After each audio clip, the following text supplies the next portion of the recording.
Hello student, welcome to Nirala study. तो प्यारे बच्चों, स्वागत है आपके परिवार निराला स्टडी पर। तो आज हम लोग सीखने वाले हैं, ठीक है, आज के सेशन में परमाणु द्रव्यमान इकाई। ठीक है, तो चलिए आज का सेशन हम लोग स्टार्ट करते हैं। सभी साथियों को गुड मॉर्निंग, राधे राधे, जय श्री राम। तो बिल्कुल आप आराम से समझेंगे, समझते हुए चलेंगे कि मेरी क्या भावनाएँ हैं और हम कैसे कैसे कह रहे हैं और आप किस तरह से सीख पा रहे हैं। ठीक है, तो सबसे पहले परमाणु द्रव्यमान इकाई के बारे में आज हम लोग को क्या करना है, सीखना है, समझना है। ठीक है, तो देखिए परमाणु द्रव्यमान इकाई, परमाणु द्रव्यमान इकाई का इंग्लिश होता है atomic mass unit. Atomic mass unit, ध्यान से समझिएगा। ठीक है, एटॉमिक मास यूनिट। अब यहाँ पर देखिए प्यारे बच्चों, इसको रिप्रेजेंट किया जाता है, इसका सारा का सारा का पहला लेटर आपको ले लेना है। तो पहला लेटर क्या होगा, ए एम यू, और कैसे लिखना है, स्मॉल में लिखना है। ध्यान से समझिएगा। या इसको हम लोग यू से भी रिप्रेजेंट कर देते हैं। क्या करते हैं, यू से भी रिप्रेजेंट कर सकते हैं, यानी एटॉमिक मास यूनिट और यू, यू का भी मतलब होगा एटॉमिक मास यूनिट ही। ठीक है, ध्यान दीजिएगा। अब यहाँ पर एक, ठीक है, ए एम यू या यू बराबर होता है 1.66 गुणे 10 के पावर -24।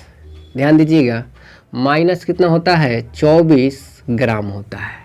अब इसको हम लोग प्रूव भी करेंगे कि ये कैसे इतना होता है। पहले आप डिफिनेशन को समझिए। ठीक है, एक AMU बराबर होता है 1.66 गुणे 10 के पावर -24। इसको हम लोग प्रूव भी करेंगे। तो सबसे पहले यहाँ पर आप परिभाषा देखिए, इसका परिभाषा क्या होगा, बिल्कुल आपको हम लिख कर बताते हैं कि किस तरह से होगा।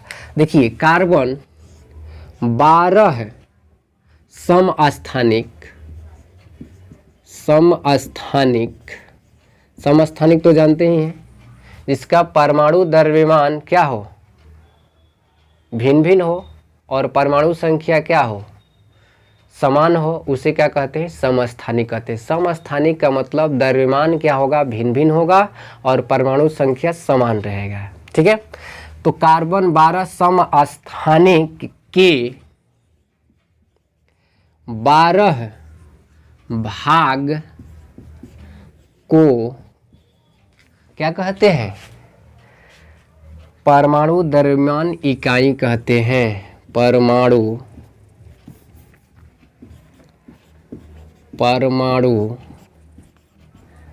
द्रव्यमान इकाई कहते हैं। ध्यान दीजिएगा, कार्बन 12 समस्थानिक के 12 भाग को परमाणु द्रव्यमान इकाई कहते हैं। यह एक सापेक्ष मान है, यह एक सापेक्ष मान है। अब देखिए, सापेक्ष का मतलब हो गया तुलनात्मक मान है, यानी किसी से इसको क्या किया गया है, तुलना किया गया है। इसका देखिए सिंपल सा, अगर आप यहाँ से लेकर यहाँ तक याद रखेंगे तो बिल्कुल इसका डिफिनेशन आपका याद रहेगा। कार्बन 12 समस्थानिक के 12 भाग को परमाणु द्रव्यमान इकाई कहते हैं। यह एक सापेक्ष मान है। सापेक्ष मान के मतलब क्या हो गया, यह तुलनात्मक मान है। ध्यान दीजिएगा। अब यहाँ पर प्यारे बच्चों, चूंकि हम लोग ये भी आप जानते होंगे कि 1 मोल बराबर कितना होता है। देखिए, 1 मोल तो सबको पता हो कि 1 मोल बराबर 6.022 गुणे 10 के पावर क्या होता है, 23 होता है। ये परमाणु में, अणु में, आयन में, आप में, हम में, यानी सारे चीज में इतना चीज 1 मोल उपस्थित रहता है। ठीक है, तो अब यहाँ पर ध्यान दीजिए, इसको हम लोग को प्रूफ करना है कि एक AMU बराबर 1.66 गुणे 10 के पावर -24 ग्राम कैसे आएगा। तो यहाँ पर ध्यान दीजिए, चूँकि चूँकि हम लोग 6.022 गुणे 10 के पावर 23, ठीक है, परमाणु कार्बन 12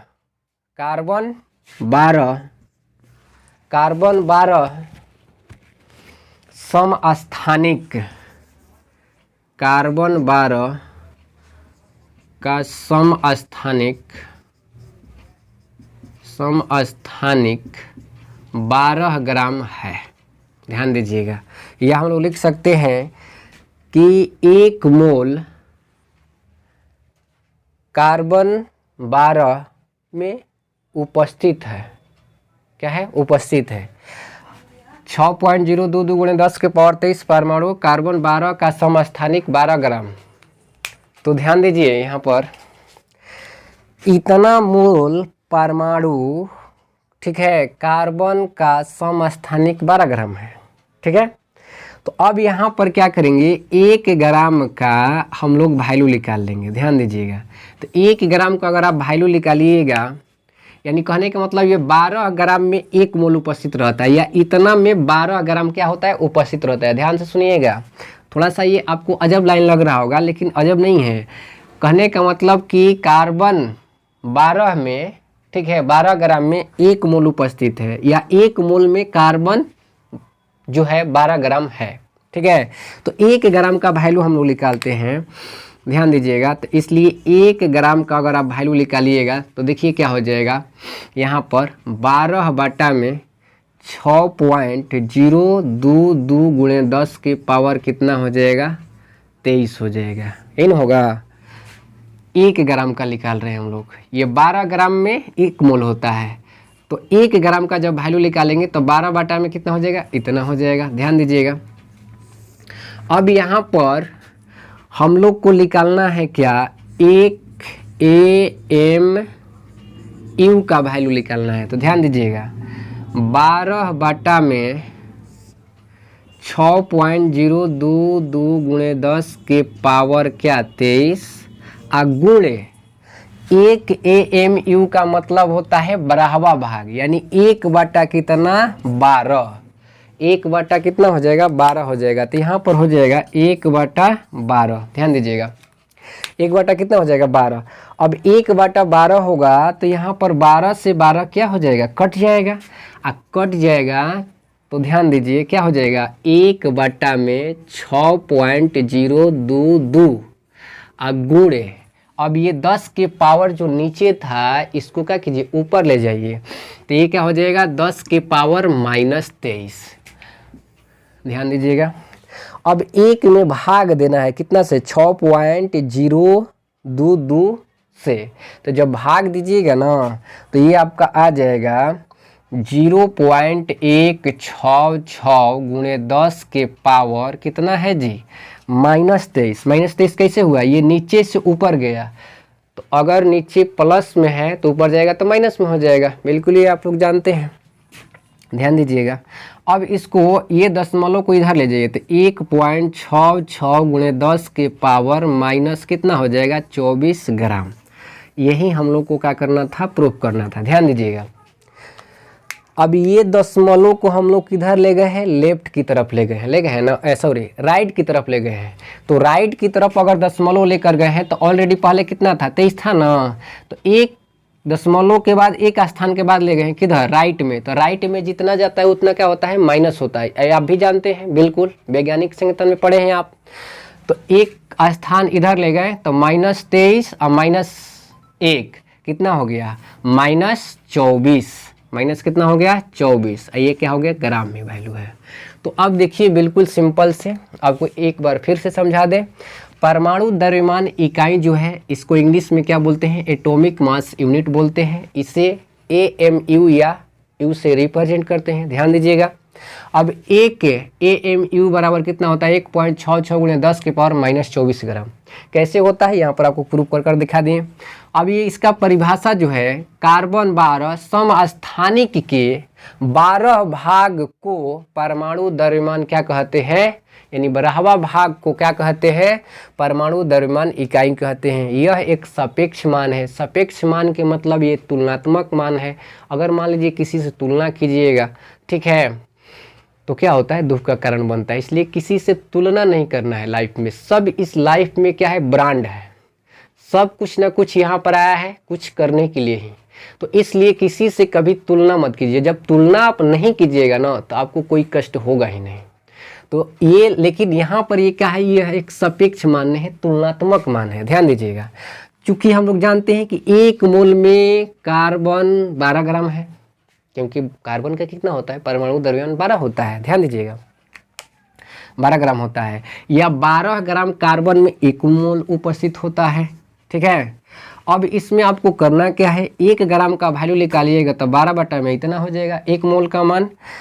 अब 1 AMU का मान निकालिएगा तो 1/12 भाग से आपको निकालना है, 1/12वां भाग निकालना है। तो 1/12 भाग से गुणा करा दीजिए, ये आ जाएगा 1/6.022 गुणे 10 के पावर कितना 23। तो नीचे से ऊपर चला गया, माइनस में हो गया। अब यहाँ पर 0.166 गुणे 10 के पावर -23 आ गया। तो इस दशमलव को इधर ले जाइए तो 1.66 गुणे 10 के पावर माइनस क्या हो जाएगा 24 ग्राम हो जाएगा आपका। और यही हम लोग का क्या है, एटॉमिक मास यूनिट है। तो प्यारे बच्चों, उम्मीद करते हैं कि यहाँ तक आप लोग समझ गए होंगे। एक क्वेश्चन आप देखिए न्यूमेरिकल, जो कि आपका एटॉमिक मास यूनिट से है। बिल्कुल आपको सिंपल से समझना है कि क्वेश्चन क्या कह रहा है। देखिए ध्यान दीजिए, एक तत्व का परमाणु द्रव्यमान 3.32 गुणे 10 के पावर -22 ग्राम है। करें कि इस तत्व का परमाणु द्रव्यमान इकाई ज्ञात करें। यानी परमाणु द्रव्यमान क्या करना है, इकाई ज्ञात करना है। तो देखिए बिल्कुल सिंपल सा ये सवाल है। आपको करना क्या है, एक फार्मूला होता है, अगर इसको आपको क्या करना है, परमाणु द्रव्यमान इकाई में लाना है, ठीक है। तो उस तत्व का परमाणु द्रव्यमान, यानी जो तत्व दिया है, अब कोई तत्व हम लोग को ये नहीं पता है कि कौन सा तत्व आएगा, जब इसका द्रव्यमान आएगा तब पता हम लोग कर लेंगे कि कौन सा। तो उस तत्व का परमाणु द्रव्यमान, उस तत्व का परमाणु द्रव्यमान अब बटा में हो जाएगा, ध्यान दीजिएगा, बटा में क्या होगा, बटा में हो जाएगा 1.66 गुणे 10 के पावर कितना माइनस, ठीक है, -24 ग्राम। कभी भी अगर इस तरह से अगर आपको क्वेश्चन दिया रहे, एक तत्व का परमाणु द्रव्यमान 3.32 गुणे 10 के पावर -22 ग्राम है, ठीक है। एक तत्व, कौन सा तत्व ये नहीं अभी पता है, लेकिन पता चल जाएगा जब हम लोग बना लेंगे तो पता चल जाएगा कि कौन सा तत्व है, ठीक है। इतना दिया है, तो इस तत्व का परमाणु द्रव्यमान इकाई आपको क्या करना है, ज्ञात करना है। तो देखिए बिल्कुल सिंपल से, हम लोग को पता नहीं है कि कौन सा तत्व है, लेकिन पता चल जाएगा। तो उस तत्व का परमाणु द्रव्यमान कितना दिया है, 3.32 गुणे 10 के पावर -22 ग्राम, ध्यान दीजिएगा। अब बट्टा में कितना दिया है, बट्टा में दिया है 1.66 गुणे 10 के पावर -24 ग्राम। अब यहाँ पर देखिए ग्राम से ग्राम आपका क्या हो जाएगा, कट जाएगा। ये ग्राम से ग्राम को काट दीजिए, इसको काटिए, इसमें 2 से जब गुणा कीजिएगा ना, देखिए 1.66 में जब आप 2 से गुणा कीजिएगा तो 3.32 ही आएगा। देखिए 6 दूनी 12, 12 के 2 हासिल 1, 6 दूनी 12, 1 हासिल या कितना 13, 13 के 3 हासिल कितना बचा 1, यहाँ पर पॉइंट है 2 1, यहाँ पर देखिए 2 में 1 से गुणा करेंगे 2, 1 हासिल लिया कितना हो गया 3। यानी कहने का मतलब कि 1.66 से भाग दीजिएगा 3.32 में, तो ये कितनी बार में कट जाएगा, 2 बार में कट जाएगा। और दशमलव के बाद इसमें भी 2 अंक है, इसमें भी 2 अंक है, कोई फर्क नहीं पड़ता है। तो ये 2 बार में कट गया, ठीक है, ध्यान दीजिएगा। तो यहाँ पर आपका हो गया 2 गुणे 10 के पावर ऑलरेडी माइनस कितना है 22 है। अब ये नीचे से ऊपर गया, कहाँ गया? ऊपर। तो ये क्या था? माइनस में, तो ऊपर जाएगा तो क्या हो जाएगा? प्लस में। तो प्लस कितना हो गया? 24 हो गया। ध्यान दीजिएगा, 2 गुणे 10 के पावर, अब ये -22 और +24 कितना हो जाएगा? माइनस और प्लस है तो बड़ा वाला का चिन्ह आता है, तो 24 में से 22 घटा दीजिए, कितना आ जाएगा? आपका 2 आ जाएगा। पावर कितना हो जाएगा? 2। अभी यानी यहाँ पर 2 गुणे कितना हो गया? 100, यानी कितना आ गया? 200। तो 200 यू आ गया, यानी 200 यू आ गया। इसका मतलब ये क्या है? 200 यू किसका होता है? द्रव्यमान किसका होता है? पारा का होता है। तो वो कौन सा तत्व है? यानी हम लोग का आंसर क्या हो जाएगा? पारा हो जाएगा, क्योंकि पारा का संकेत जो होता है, ठीक है, Hg, इसका परमाणु संख्या 80 और द्रव्यमान यानी परमाणु भार जो होता है वो कितना होता है? 200 होता है। ये आपको याद होगा, ठीक है। तो हम लोग द्रव्यमान से भी पता कर सकते हैं कि कौन सा परमाणु है, या परमाणु संख्या से भी पता कर सकते हैं कि वो कौन सा परमाणु है। तो चलिए ये न्यूमेरिकल आप लोग बना लीजिएगा। परमाणु द्रव्यमान इकाई से रिलेटेड था, ठीक है। तो आज का सेशन यहीं तक। अगर ये वीडियो आपको अच्छा लगे तो लाइक शेयर, ठीक है। अगर हमारे यूट्यूब चैनल पर अगर नए व्यूवर हैं तो चैनल को सब्सक्राइब कर लीजिए, ठीक है। चलिए आज का सेशन यहीं तक। जय हिंद, जय भारत।